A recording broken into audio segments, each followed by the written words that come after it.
इस लेसन में हम आपको माइक्रोसॉफ्ट एक्सेल में डाटा को फ्रीज़ करना सिखाएंगे। तो फ्रीज़ के ऑप्शन को समझने से पहले सबसे पहले आपको एक फ़ाइल ओपन करनी पड़ेगी, जो कि हमने स्टूडेंट्स 16 के नाम से ओपन करके रखी है। फाइल के मेन्यू पर जाते हैं और ये स्टूडेंट्स 16 के नाम से जो हमने फ़ाइल सेव करके रखी है, इसे हम ओपन कर लेते हैं। तो ये सारी की सारी आपके सामने फ़ाइल ओपन हो चुकी है।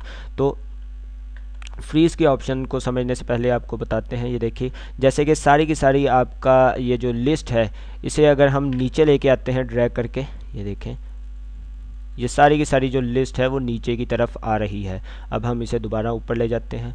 तो अगर अब हम ये चाहते हैं कि ये जो रो है रो वन जिसमें एम्प्लॉयज़ का डेटा सारा दिया हुआ है, ये इसे कोई चेंजिंग्स ना हो जब हम ये जो ड्रैग करके नीचे लेके जाएं, और ये यहीं की यहीं जमी रहे, और बाकी जो सारा का सारा डाटा है वो उसमें तब्दीली हो जब हम ड्रैग करके नीचे लेकर जाएं। तो सिंपली हमें क्या करना होगा कि 2 की जो रो है, यानी इस रो को हमने छोड़ देना है और इससे नीचे वाली रो सारी की सारी सिलेक्ट कर लेनी है।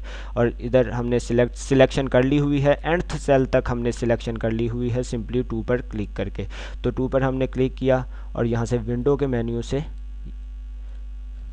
फिर हम 2 पर क्लिक करते हैं, विंडोज़ के मेन्यू पर जाते हैं और इसे एक्सपेंड कर लेते हैं, और ये फ्रीज़ पेन्स का आपके सामने ऑप्शन मौजूद है। तो इस पर हम क्लिक करेंगे तो ये जो पेन्स हैं वो सारी की सारी फ्रीज़ हो चुकी हैं।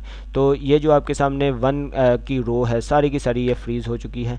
अगर हम इसे ड्रैग करके नीचे लेके आते हैं, यहाँ से ये देखिए ड्रैग करके हम नीचे लेकर आ रहे हैं, जो फर्स्ट जो रो है वो उसे कोई भी फ़र्क नहीं पड़ रहा जब हम इसे ड्रैग करके नीचे लेकर आते हैं। क्यों? क्योंकि हमने इसे फ्रीज़ कर दिया हुआ है अपनी जगह पर ही।